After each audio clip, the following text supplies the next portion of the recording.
Right. My name's Jen, I work for Natural England, and I'm going to give you a quick rundown today of some of the work that's gone on in marine protected areas in the East region over the last year. So I'm going to start by saying this rundown is by no means exhaustive. There's a huge amount of work that's gone on, and I'm just sort of reflecting some of the conversations that came up at the MPA community practice meeting. And those organisations there were all either involved in that meeting or sort of talked to me subsequently in order to inform this presentation. So thank you very much. I'm also talking in some part about other people's work in this presentation. So if I get anything wrong, if I miss anything out, then please feel free to sort of chip in at the end, anyone who that's relevant for. So I guess to start by saying there are a huge number of different marine protected areas in the East region. There's special areas of conservation, special protection areas for birds, marine conservation zones, sites of special scientific interest, and they're all designated under sort of a variety of different legislation that I'm not going to go into today because I don't really want to bore you all. But on the pictures there are just some of the amazing sort of habitats and species that are protected under those sites, and we've heard about many more of them already. And I think at this point I haven't got a map to illustrate it, but it's probably worth saying as well that our seas are incredibly busy with industry, be that for fisheries, wind farms, aggregates, potential for things like carbon capture, oil and gas. And so protecting species and habitats in those areas are designated for is somewhat of a challenge. So there haven't been any new designations over the last year, and not currently aware of any plans for them. And so our work at Natural England, at least, has been focused very much on kind of looking at the sites that we've got and understanding how species and habitats are doing there, really, sort of what is threatening them, where are we lacking information. And so I put this, we call it the MPA cycle, the Marine Protected Areas cycle there. And so that work starts by compiling all of the information that we currently have for an area, and we put that onto an online database called the Conservation Advice Package. We then look at that package, that information we've already got, and we're like, is that suitable for us to determine the condition of the features, the habitats and species within the site, or do we need to do more survey and monitoring? Do we need to collect more data? And more often than not, yes, we do. And when we combine all that information to inform an idea of condition, so is a certain species doing really well, is it in favourable condition? Is it not? Is it in unfavourable condition? And that's an ongoing cycle. We continue to get new evidence, we continue to revise those condition assessments. So the first part of that process, as up there, is conservation advice. When I started working at Natural England, conservation advice got talked about a lot, and I had no idea what it meant or what it was.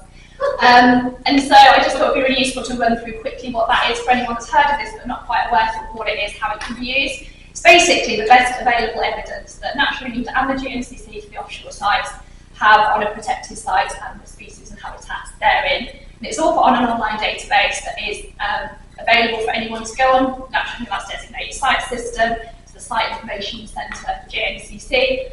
And that's information of a place where sort of developers, statutory agencies, decision makers should really be going to look and understand more about how a certain activity might impact the protected feature of a site.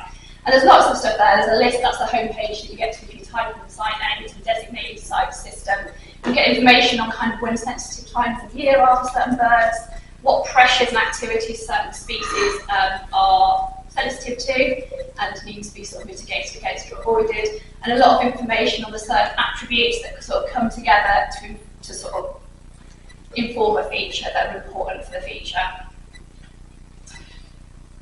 And when we put those together, there's normally an absence of data and we need to go out and get more. And so I've listed on that page, and there's the page that follows, just some of the surveys and some of the sort of evidence projects that I'm aware have gone on over the last year in the East region. Some of them are Natural England led, many of them are led by other organisations.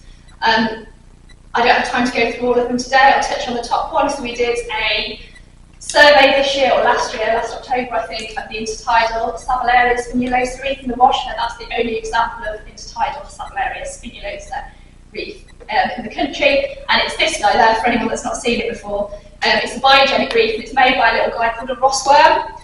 He's not particularly interesting in himself, but in certain conditions they aggregate together and they form these reefs, which is really exciting. And what we found in that survey is that I think the reef has declined in extent and in sort of elevation over the years since it was last surveyed, but it's still really, really important for biodiversity, and you can see there you've got a sea star sort of attached to it. But what's really, you don't need data to show it, you can just see when you get there how important it is for epifauna and how much more biodiversity there is in that area compared to the sort of surrounding sandflats. And again, a list of some other projects I'm aware have happened. Maybe just pick up on some work that's just sort of started at the moment, which is looking at the cockle mortalities that we're seeing in the wash. So there's sort of immense cockle mortalities that we're seeing at the moment in the wash. If we go and do their annual wash cockle and mussel surveys for fisheries management, that information is now kind of feeding into a larger bit of work. The BTO have also done a report for us looking at oyster catch mortality over the last few years, and we're trying to understand what's causing this decline. How might we be able to remedy it if we can? How is it impacting the birds that rely on that shellfish for their diet? And then all that information I've just talked about feed into an assessment of the condition of each of the designated habitats and species of each site. I've tried to summarise condition assessments to date in that graph. So what that graph shows is you've got your SACs, your SPAs and your MCZs. The blue indicates site assessments that were favourable, the orange represents site assessments that were unfavourable, and the green there, and that's quite crucial, I think that green, represents where we tried to do a site assessment. We spent a lot of time looking at it, but we concluded in the end there just wasn't enough information for us to make a decision either way. And those top numbers there as well, so 15 out of 36, for example, are the amount of condition assessments that we've done to date compared to the amount outstanding, and I think that's also useful information to be aware of. So, where we have done condition assessments and we found that the feature is in unfavourable condition, we see the same pressures time and time again as the reason for that unfavourable condition. And these are not exhaustive, but they're the main ones, so I thought I'd summarise them. So we have sort of bottom-towed fisheries, pipelines, so oil pipelines, cables with rock armouring, sort of reducing the extent of features within the site. And also water quality, and this tends to be on the more sort of intertidal habitats. Water quality is quite often a reason for that adverse condition. Again, not exhaustive, but I think useful to see those main sort of reasons there. And this is in a sort of summary of the condition assessments that we've done in the East Mead region and Natural England over the last year. So we've looked at a few features in the Wash SPA, they're all non-breeding features.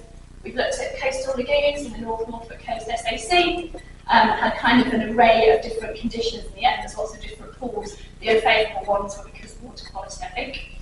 And 3 habitats were assessed in Cromer Shoal Chalk Beds Marine Conservation Zone. We attempted to assess all of the features, but that was one of those areas where we were data deficient and we just couldn't make a conclusion. All the features that we assessed at Cromer came up as unfavourable, and the reason for that, the primary reason was loss of extent through, again, sort of cable pipeline. Also condition threats from things like potting activity and anchoring. And so I've talked a little bit about the processes that we go to look at sites and try and understand what condition they're in, how well they're doing. The last part of my talk, I'm just going to talk about some of the ways that we might try and remedy those pressures and how we're sort of dealing with getting our sites into a better condition. So I'm going to start off with fisheries management, and this was talked about during the community of practice. I'm going to talk about fisheries within 6 nautical miles of the coast, which are managed by Eastern Ithaca first of all. So ongoing fishing activities and MPAs need to go through habitat regulations assessments, HRAs, to determine whether there is a risk they will negatively impact site features, and that therefore sort of informs what, if any, management is required. Some of you are probably aware of this, but DEFRA has set an end of 2024 deadline for all necessary fisheries management to be in place within marine protected areas.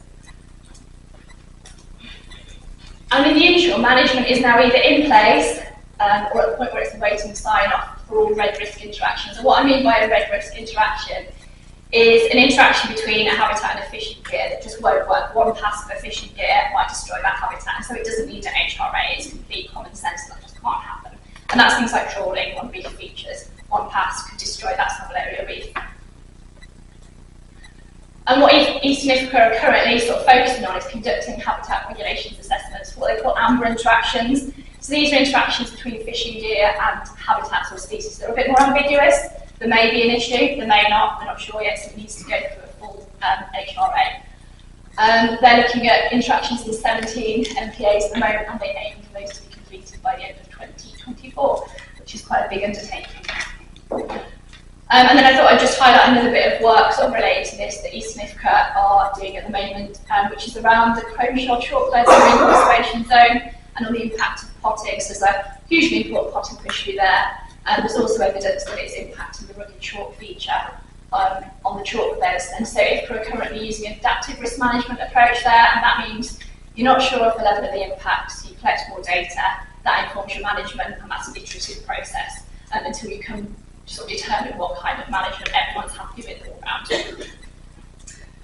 Talk about the offshore now, so that's beyond 6 nautical miles, and this is within the jurisdiction and remit of the MMO to manage.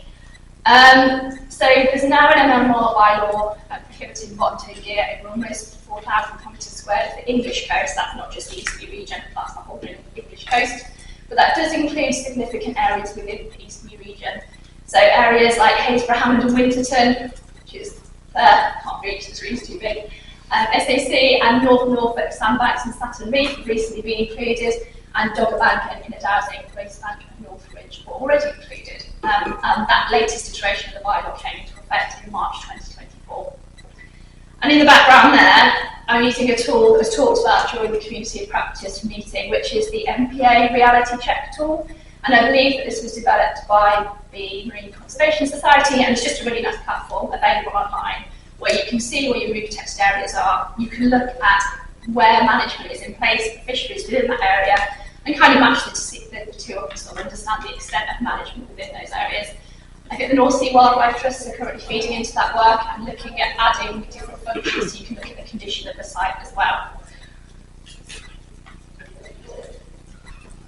The Marine Management Organisation are also looking at managing non-licensable activities within marine protected areas now. So that's things like anchoring, recreational sailing, kayaking, anything that doesn't normally need a licence.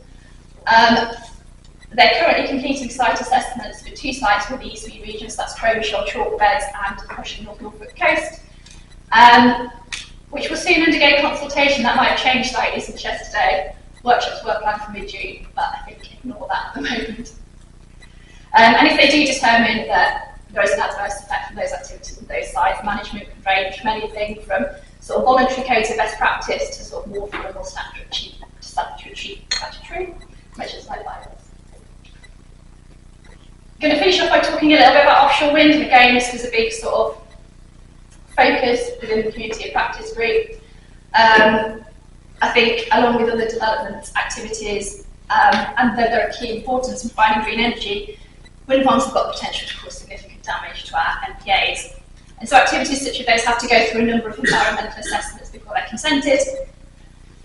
But compensation is required if nature already determines that an adverse effect on a protected habitat or species that cannot be avoided, reduced or mitigated is apparent, and that the development is deemed overriding public interest. That table there is not exhaustive. I think there's a couple of projects that I've missed out, but it just gives an idea of the project level compensation that's either been agreed or proposed to date. I'm not going to go through it all, but sort of read it and take from it what you will. So a huge amount of kind of work has gone into those projects and determining them, coming up with different options. But I do think it's sort of widely acknowledged that perhaps this kind of piecemeal project-based approach to compensation isn't working, and we need to find another way.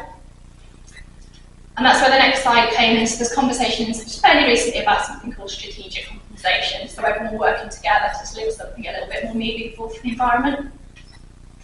So there's plans for a marine recovery fund to be set up as a method of taking payment to fund this strategic compensation. And to date, the Secretary of State has approved the following measures for strategic compensation, and those are for benthic habitats designation and extension of MPAs in English waters. And for seabirds, those are the two measures there about sort of artificial nesting structures and kittiwake and predator reduction.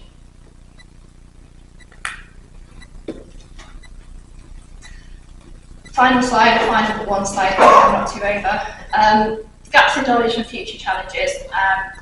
Well, I've asked if we could highlight these, and there are a few, so I've chosen 6 of them. The first one is the impact of offshore industries and effective compensation. There's a lot unknown about how offshore industries are impacting our MPAs even now. To understand that better will help And again, we need to get there with effective compensation. Likewise, fisheries impacts and the effectiveness of management. Fisheries impacts are sort of to a degree understood, but not as much as we would like. It feels like there's a real opportunity now with all these closures from the MMO to look at how habitat may recover in the absence of damaging fisheries. So that's something that would be great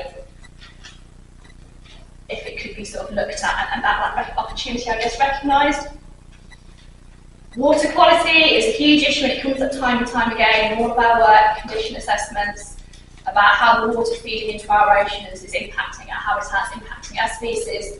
It's really difficult sometimes to understand the cause of water quality, and even if you do, how do you deal with that? Where there's all sorts of competing interests and pressures around the world of water. I haven't talked about it in this presentation. It's a huge subject and it's one that's sort of talked about a lot more over the last year, and that's passive versus active restoration. So is it enough to take the pressures away from a protected area and let nature take its course and recover on its own? Is that the best thing to do? Or in some areas, is it useful for people to give it a helping hand? And we sort of heard about some of the work that's been going on around that in the coastal presentation. And where are the best areas to do that? Where should we step in? What are the risks to other habitats? How do we work with the legislation that exists in order to make these projects happen if we think that they're valuable? So that's a talk on itself, but it's a really interesting subject. And climate change, and that's just a huge challenge that's ahead of us and with us now. How do our MPAs go adapt to climate change? When should we be letting go and accepting that things are going to change? What can we do to sort of protect the habitats that are most sort of sensitive and precious to us? And that's just a huge open-ended question, and I don't think anyone has the answer. And finally, and I put this last because it's in my work something that I see as a real issue, is marine monitoring and data. So a lack of data to inform our decisions. It's a huge issue. We don't understand the condition of some of our beaches. We don't understand sort of where they're located, sometimes how they're doing, and the cost of collecting this data, especially in the subtidal environment, is absolutely huge. And the sort of planning logistics that go into it are absolutely huge. And so it's something that we're always sort of lacking in and having to sort of work out how we're going to sort of address those challenges and how we're going to work together as different organisations to make the most of what we have. So in summary, there have been a lot of positive steps forward in protecting and aiding recovery of MPAs over the past year, but there's still a really long way to go. There's often really limited data available to assess site condition and therefore determine effective management, and that is always a challenge that we have to work with. And so we've been following on from that, it's vital that all organisations with a role in managing and protecting our MPAs work together so we can share data, knowledge and experience to recover the important habitats and species protected within them. And so that's why I think it's really great that we're all here today and that this process has started. Thank you. That's everything.